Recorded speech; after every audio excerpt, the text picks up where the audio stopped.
I'm very well, Susan. How about yourself? Excellent, thank you. Great. It's very good to see you again. Likewise, how's your year been? It's been, well, overall, it's been good so far. So, we're all adapting to the changes, I imagine. Yes. Yeah. And for you, you've adapted well, have you?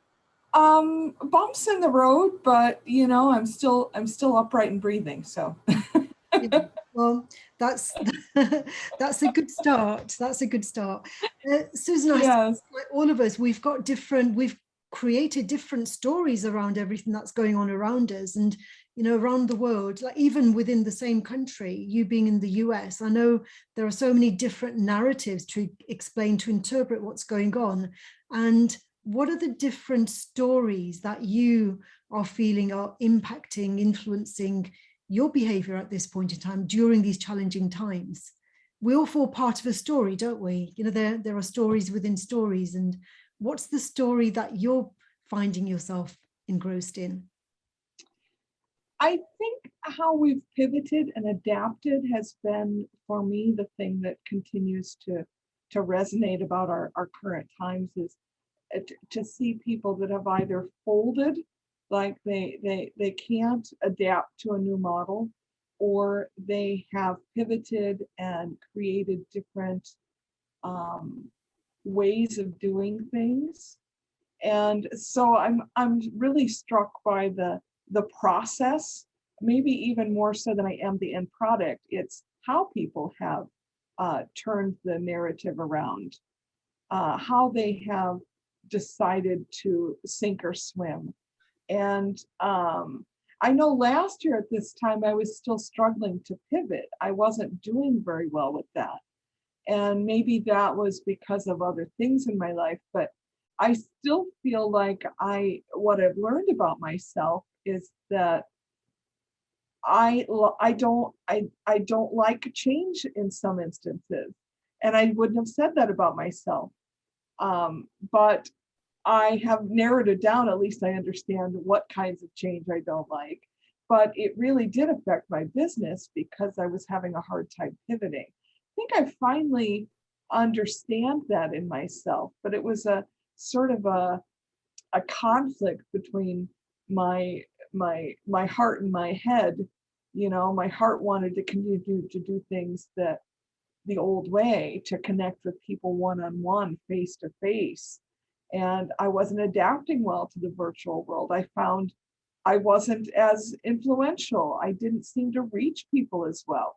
And so I had to sort of change my own story in my head about why that was and how I can pivot better. And I think that's probably the same process we've all gone through. Some people just did it much quicker, much better than I did. Yeah, I mean, over the years that I've known you, I know that your identity has shifted because you were positioned in academia, and I think you found, like, at least last year or the year before, when you were making that transition away from academia to pursue a more creative role. It's surprising for me to hear you say now that you don't like change as much as you thought you did a few years ago. Isn't that funny?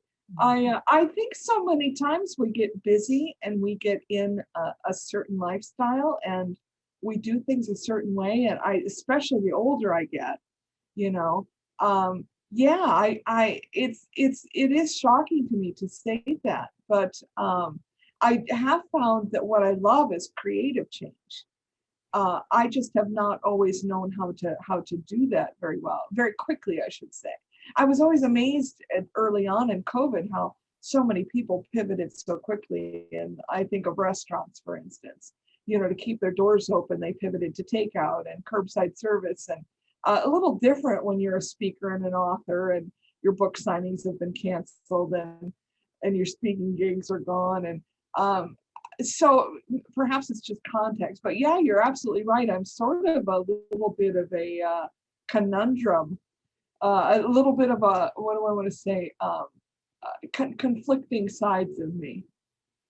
Yeah, I mean, even in academia, academics adapted very, very easily to online delivery. That just didn't seem to be a problem Right. at all. It was done very, very rapidly.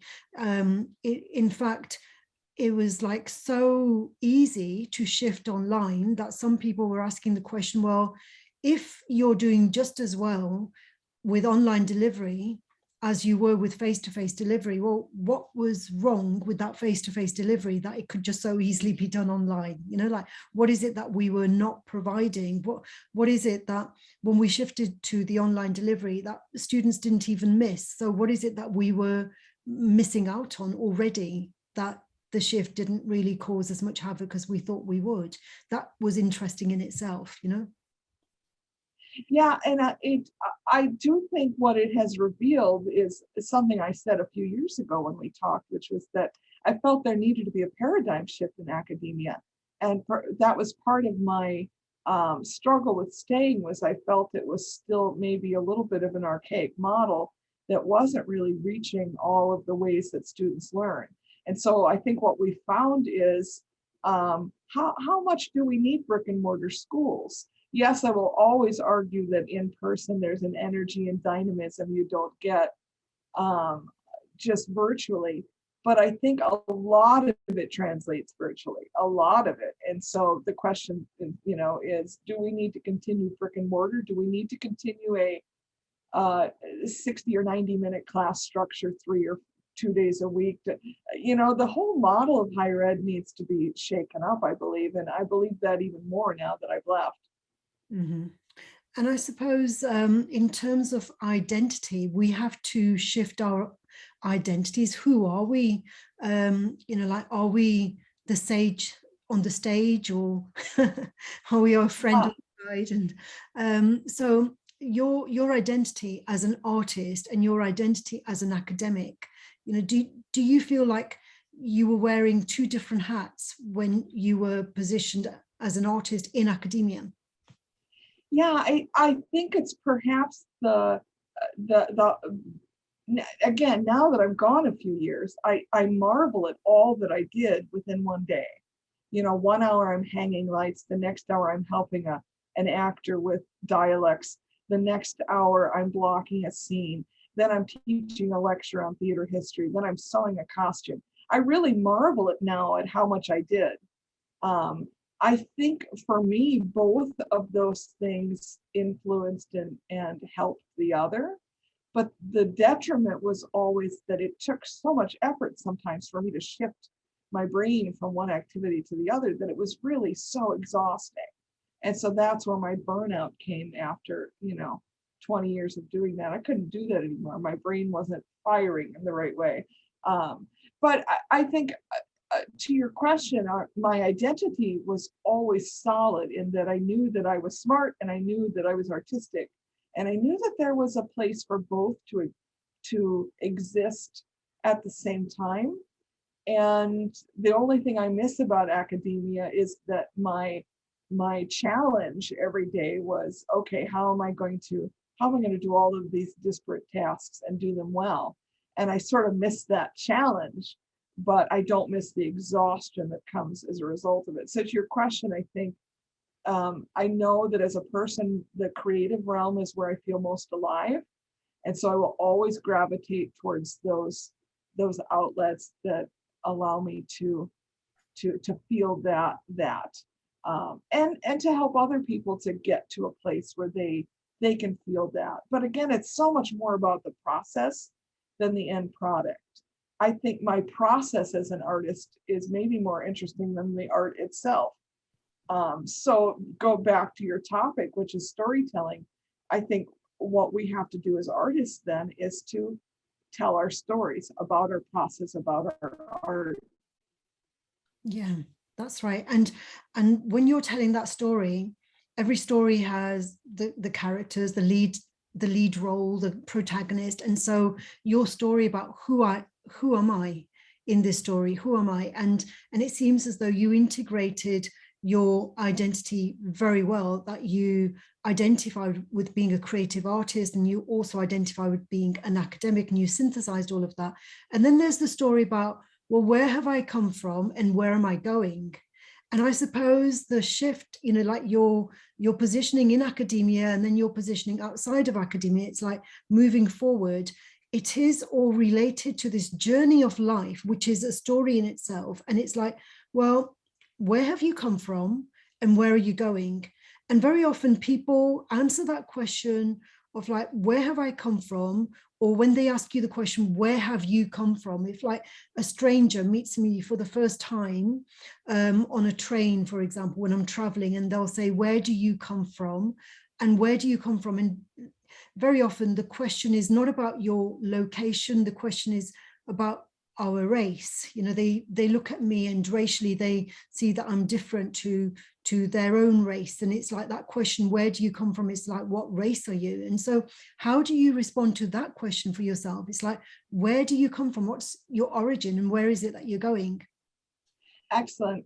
Yeah, you have my neurons firing. Yeah, I think that, when you get that box on a form to identify, it's really self-disclosure.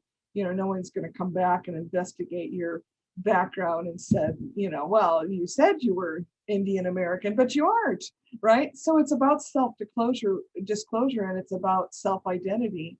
And I think that often starts in families telling stories, passing down information, and that influences how we view ourselves. For instance, I know that in my own family, there's a story about one of my ancestors being the only survivor of a Native American Indian attack in northern Iowa.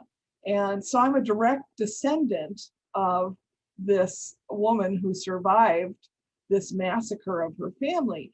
And I've always sort of, when I found out that story, I think it was in 6th grade, something in me identified with being a survivor. Like I come from people that, I come from grit, right? I come from people that survived. And so I think that affects how we think about ourselves. That affects then, that becomes a message or a thread that we keep telling ourselves. And I think the reality is, whether it's good things or bad things, if we keep repeating things to ourselves, I think it's a self-fulfilling prophecy. And I think that's why it's interesting now that we have DNA and we can do all of these different testings and you can find out exactly where you're from. I'm wondering for how many people that is helping to shape identity, especially maybe those that aren't, maybe they were adopted. They don't have that part of their story that fills in some of the blanks. And I feel very privileged to know my family history back to the 1500s. And so I feel very blessed that way. But I know that family identity, those stories being passed down around the kitchen table, do shape us. I'm not quite sure how, because I'm not that's not my field of study. But I do know that there's been some groundbreaking research in the ways that memories trigger empathy. So when you listen to a story, we know that what increases is our empathy for the characters. So those characters now become people that we can latch onto and identify with. And so I read a statistic once that said that while you're listening to a story, your neurons fire 5 times more, because we're now relating to these characters and being engrossed in this story. So from a playwright standpoint, from a theater director standpoint, that's music to my ears, right? I already knew that years ago, but it's fun to have that research, solidify that. And I suppose when we are reading a story or watching a story or experiencing a story, if it's a play, then we have that privilege of walking in their shoes, don't we? Like we walk in the moccasins of the people that those characters that we're identifying with. And I suppose that's how stories can remold us, because we've experienced walking in, and we if it's a very powerful story, then it raises our awareness in some way. Maybe it gives us a deeper degree of empathy, perhaps, because we've had that opportunity to walk in those people's shoes, you know, and it could be like the shoes of somebody that otherwise we may have considered to be the enemy. You know, like you talk about the Native American massacres. Well, it depends on which side of the massacre that you were on. And if you have the opportunity to walk in the shoes of those who were on the other side, then it can be healing, can't it? Absolutely. And that the degree to which we can empathize with another, I think, is really goes to emotional intelligence. And I think there's a new phrase I heard, narrative intelligence, that, you know, sort of couples the idea of being able to be engrossed in the story at the same time being able to objectively view it all. And yeah, I think that ability to empathize is, I think, that why storytelling is so effective. And if that's true, then I believe from a sort of a positive psychology standpoint that we can then continue to shape and tell our own story through the things that we speak into the air, through the things that we choose to talk about. I'm always amazed at some things in culture, which in different cultures, which are meaningless to me. And one of those is like gossip. It's just not a part of my life. But I'm always amazed at the people that get really excited about sharing gossip. That's part of their identity. They feel the need to recall everything. I hold it pretty close to the vest, right? It's not part of my life. It's not something I need to be engaged in. But my point being that if we feel that's an activity that has value, we'll do it. So I think that to be more careful about what we speak into the air, to be more careful about what we speak about ourselves, I think is maybe better. I think always when talking less is more, probably. Yeah, that's so interesting.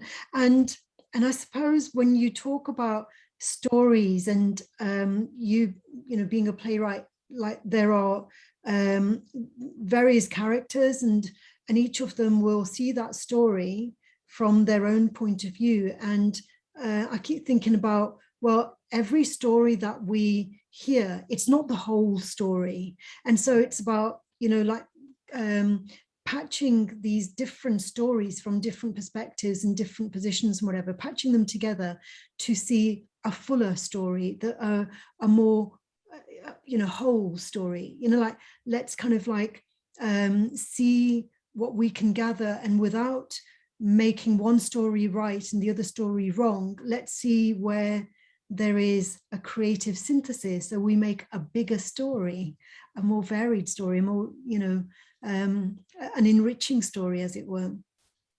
It was funny when you were saying that. You literally just summarized the plot of my latest children's book, which is where the kids took down all of the markers in town which separated everybody. Everybody had different symbols on their doors for who that they would speak to, right? We only will relate to blue triangles or purple socks or whatever. And they take them all down, and the children in town sew them all together, making a quilt, incorporating all of their ideas and cultures, because what they found out in the story was that they were really all after the same thing. They all wanted the same thing. I really think that's true of humanity. Who doesn't? You know, you go back to Maslow's hierarchy, it's such an easy thing to visualize. What do we all basically need? You know, we need love, we need shelter, we need water, we need food. That's common to all people. And so if we can get that storytelling back to those things which we have in common, I think our stories, no matter what culture they come from, can inform and influence every other culture if we get back to what is most common to all people. Well, yes, there's another story that you remind me of as you were just talking. I remember it's Guru Sadhguru. Sadhguru, he told this story. And the story he said that when we set ourselves goals and we achieve them, then we don't feel satisfied. We still have something else that we're yearning for. And then after we've achieved that, we're yearning for something else, and it never continues. And he says the reason it doesn't stop is because actually what we want is not that. What we want is everything. That's why nothing is ever enough, because we want everything. And I suppose this desire to want everything is this desire to be one with everything, so it's like the whole thing, we want everything, and we want everything, everything that we can possibly imagine. And it's only when we've kind of merged with that eternal, immortality, I suppose, of that everythingness, that's what we're really yearning for. Not a piece of it. We don't want a piece of it. We want all of it. Yeah, I can so relate to that. I think that was maybe part of my restlessness in higher education. There were so many other things I wanted to do. I can't just do the same thing year in and year out. I mean, I admire people that do the same career for 50 years. It's just not me. I've always known that wasn't me. And that restlessness for something more, I think, is exactly what you're talking about. And that really hits home with me. And I never thought about that, this pursuit of happiness being something that is maybe never attained. I never really thought about it like that before, but definitely I have felt that unsatiated part of my life where, okay, I've mastered this art form, or at least I'm content with my mastery of it. Now I'm going to go find another medium, or going to find another material. It's part of why I think my art uses found objects and upcycled materials, is because I constantly want to experiment with what's next, what can be. Never satisfied, never satiated. That also goes to that story that we tell ourselves about how we're not good enough. Because sometimes, I know all creatives are prone to this. We're never happy with what we produce, right? That book, oh, I found 4 typos and 2 verbs that don't relate, right? I found all of the errors, rather than looking at the big picture. And having made all of the errors one can make in publishing, I know I can really go to that self-critical place right now, or I can look at the bigger picture and say, probably 80% of people didn't even see the typos. So that self-talk, what's acceptable, what's not, you've opened a can of worms in my mind. Yes, and it's I mean, people like Richard Branson, and who is the other person who's trying to kind of go out to space? Jeff Bezos. That's right, and there's another one who sent a car into space. Yes, I don't recall his name. Yeah, but we know, like, so it's like they have become millionaires, then they've become billionaires, and it's like now the earth is not enough for them. Right. And now we step into the mystery, the unknown, because it's always going to be the mysterious forms of satisfaction that we are just not aware of. And so there is, we're never going to be satisfied, because there is always going to be that unknown that we're not until we die, I suppose, and even then I don't know if we're still going to be satisfied. I mean, so for you, what is that mysterious realm that is unattainable? Oh gosh, I think my young self would have said it was fame. Of course, the older I get, I could care less about fame. Like obscurity is fine by me as long as I'm doing the kind of good work that I want. So I think for me, it's always pushing my boundaries to the point that I didn't think I could. So my last art show, I know I did things I never thought I was capable of an artist, because I told myself, you must, you've got this art show coming, people are expecting such and such. And so it really pushed me. But it's such an excellent question, and I wish I had like the most eloquent answer. But I think for me, it's always going to be, um, what can I do better? What can I do more of? And what don't I know that I can do, that I can do? And so putting myself in a situation where I have to rise to the occasion. So going into business, wow, talk about rising to the occasion. Probably in hindsight, I needed I needed more tools before I did that. But boy, have I learned in the process what 2 years will do for learning. And um, yeah, I again, I wish I had a better answer, but I think for me, I'm always going to be asking, what more can I do? What connection can I find? I often find the connection between two disparate things and bring them together. And that's very exciting for me. And so perhaps it's more of that. What two cultures or two ideas or art forms can I bring together? And I suppose the answer to those questions that you've just posed will depend on where it is that you're going. What is your destination? Where have you come from?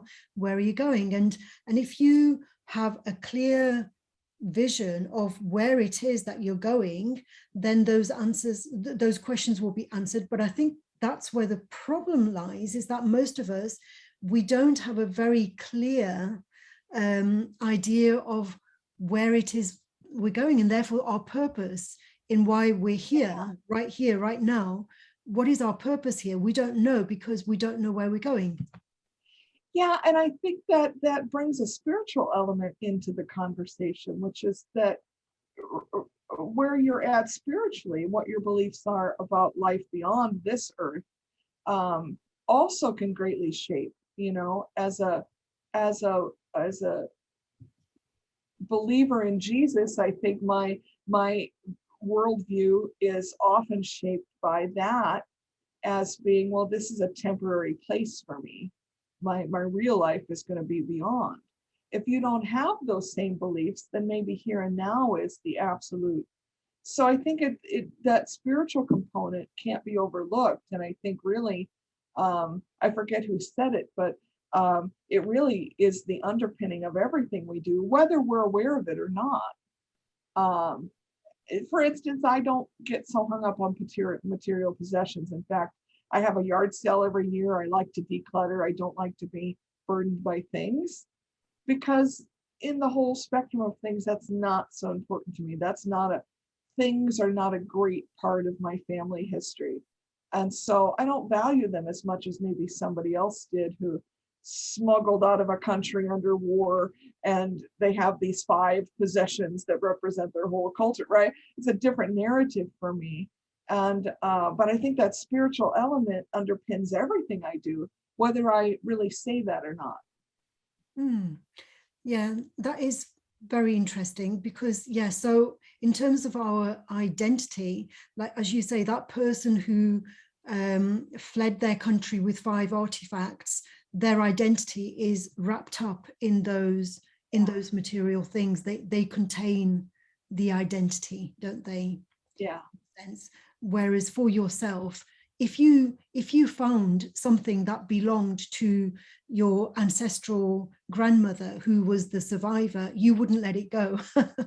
Yes, it's true. It's true. Yeah. So it informs what we keep, how much we keep. I tend to, right now I'm in this decluttering phase where I realize I have books I haven't opened in 20 years. And so I'm right now, my mindset is on that, but it doesn't mean that I don't value family artifacts. And I have several beautiful pieces of furniture in China that I value, but they wouldn't be my end all be all if I was going to decide to live in a tiny house, for instance. And I suppose you carry the memories in, we all carry the memories in our DNA, don't we? And I suppose the fact that we are alive, yourself, myself, and everyone who is alive, we are all survivors, because if we weren't, or we have the ancestral survivors, because if they weren't survivors, we wouldn't That's right. Absolutely. Absolutely. I always joke that I would have made a terrible pioneer woman going from the East Coast to the West Coast of the United States. It would have been terrible at that. They survived plague and dysentery and everything else. But I laugh and I joke, but that's the stock I come from. That's my people, right? So they did make those treks, and I'm the direct descendant of those. So, but again, it's that narrative we tell ourselves. It's the message that we repeat in ourselves, in our head to ourselves. I think that positive self-talk is sometimes poo-pooed in the psychology world, but I do believe there's some great element of power to that we can really shape our own story. We can really tell our stories very differently, either slanted negatively or positively, depending on how we view ourselves and we view our story. I know so many people that have overcome such great things, especially during COVID. And I really admire what they've done because they've changed the story in their head. They're not victims. They've taken a new path. They're opportunists, right? They've taken the opportunity to change. And that power of that self-talk, I think, is really underestimated sometimes. And I suppose change is key, isn't it? Or being able to adapt to the change, both internal change and external change, because there are, I suppose if there are cases of when we try to remain forever young, for example. That's one example of somebody not adapting to their internal changes, and external changes are thrust upon us. And if we don't have the resilience to be able to adapt and to behave differently, then it becomes quite a challenge, doesn't it? Yeah, I think that isolation during COVID showed us a lot. I think that so much of our identity is affirmed by other people, and when suddenly you were alone a lot or only with your immediate family, and you weren't having those kinds of stories shared, those interactions with people to affirm our identities, to affirm our story. I think some people didn't pivot so well during that became a really hard time. Now, as an introvert, mostly an introvert, I was pretty okay during COVID being alone, but there were several instances in which I was not okay being alone. I needed that affirmation in a way that I didn't think I needed. So that was a surprise to me. One of the ways in which I understood that I didn't like change. On the other hand, I love change because it causes you to grow. But in both regards, it's still the message I tell myself in my head. It still comes down to how we tell our story to ourselves even. And I suppose the other thing about the coronavirus pandemic is that over the last 18 months, the strength of our friendships, the strength of our family ties, that has been exposed. Whereas before it may have seemed as though we had very close friendships, very close familial ties, but then when we are left in these positions where we're not able to go out to work and to meet, then you look around and you realize who and how often you actually see your family or you see your friends. If those external kind of contexts are taken away, then what is the strength of your relationships? Yeah, I think so much of what we do in relationships is almost nonverbal, right? It's the hugs, it's having conversations without even looking each other in the eye. It's being in the same room. It's being a presence in each other's lives. And so then when you had to do that new ways, it's funny how, having conversations with my folks over the phone is one thing, but it's much different than being in person, right?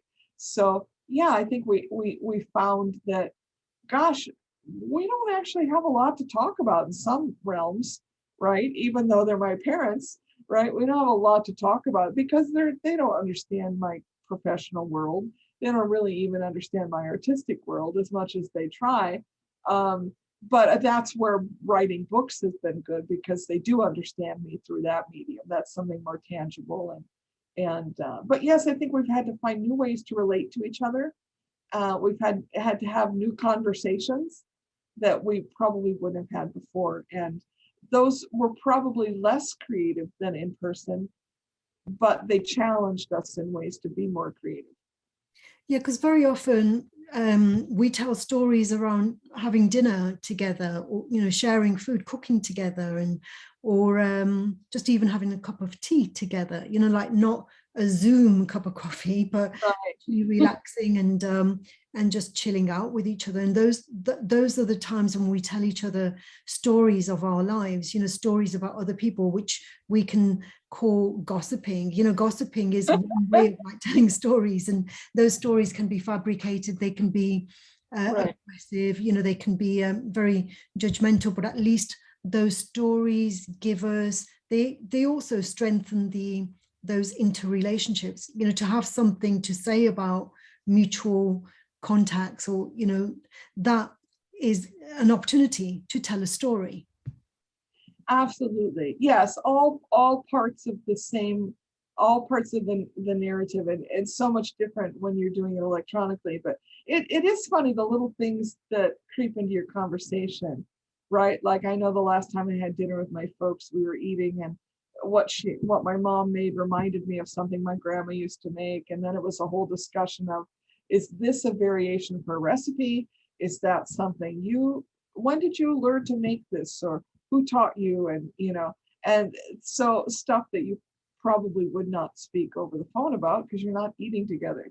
So yeah, the conversations become different, but you're right, it's the little things that create that those stories. It's the little bits, or even the antique salt and pepper shakers passed around the table are a story. Well, where did these come from? So yeah, all part of the narrative, and all part of our story. Mm-hmm. And when we are having conversations like this, the smells are not there. Right. And so we're not eating, we're not kind of saying, oh, this is delicious, and it's like, it reminds me of, as you say, and so that's where the nuances of what makes a good story are lost. Yeah, and I think that we can tell those. We have been forced to tell those stories in different ways. I think the number of pictures of food I've seen on Facebook and Instagram, like people want to share their meal with you, right? I don't really need to see it, but for them it makes it a more communal. Now they're not eating alone; they're eating with their TikTok audience, or and so it's a little subtle thing that people have done, but it's the way of creating community and telling a story when you don't have a live audience. Yeah. Yeah, so in terms of creativity, stories and creativity, we can't really tear those two things apart, can we? Yeah, it's it again, how we frame our own lives, how we tell our own story is so vitally important to our identity. And I think that again, for me, it's yes, where people are in life is great, but I'm more interested in how they got there. And so, for instance, I have a real heart for veterans, and um, knowing some homeless veterans, how did they get there, right? Because these are war heroes that are now living under bridges. That's part of the if I only stop at, oh, he's a homeless veteran living under a bridge, I haven't told his story. He deserves much more than that from me if I'm going to tell his story. So I think how people got there is more important than where they're at for me. And Mhm. as I've pivoted through COVID, as I've had all of these changes in my life in the last 2 years, um, gosh, it's been a lot of reflection for me to even ask myself, well, why am I here now? Where have I come from? Where am I going? But I think that the important thing to remember in storytelling is wherever you ended that story on that at that particular time, the story's continuing to go. We just haven't picked the book back up. And so I think storytelling is always a time sensitive thing. How is the story continually changing and evolving is important. But I always think process over the end product, um, how somebody got where they're at, not why are they where they're at, but what was the process? How did they get there? And how are they going to move forward? Yeah, and I even for if you go back to the billionaires that we talked about, how did they get there? And the fact that they're restless where they're at, which most people think money is the best thing, right? Is that if you have enough money, oh, you're just happy. I think we've proved that that's a perfect example of they have, by all appearances, attained everything one could want in life. And yet, Yeah, they're never going to spend all that money that they've right, created. So money is not an issue. So but they haven't had all the experiences they want to gain. And that right. experience, it's that, perhaps it's that mystery of that oneness that they're still yearning for. Yeah, and as you said, what makes you happy one year is not at all what's going to make you happy the next. So in the instance of the billionaires, I believe they're both divorced, I believe, right? So if an idyllic picture is happy family, married forever, if that's the ideal, well, they have everything but the ideal, really. Um, and so money doesn't change that. Money doesn't change. You can't, we've seen billionaires die of diseases that they can't control. Money didn't change that. Even the best medical care didn't change that. So yeah, that I think that mystery within us is that we are not ever satisfied, and that we are constantly adjusting our story and constantly adjusting what fulfills us. Yeah, fascinating. I could carry on having this discussion with you for hours, Susan. Likewise. Save that for the next time, There right? you Okay, go. brilliant. I'll see you on the Saturday then. Awesome. Thanks for your time. Brilliant, Susan. Okay, I'll speak with you again very soon. Bye for now. Very good. Thank you. Bye bye.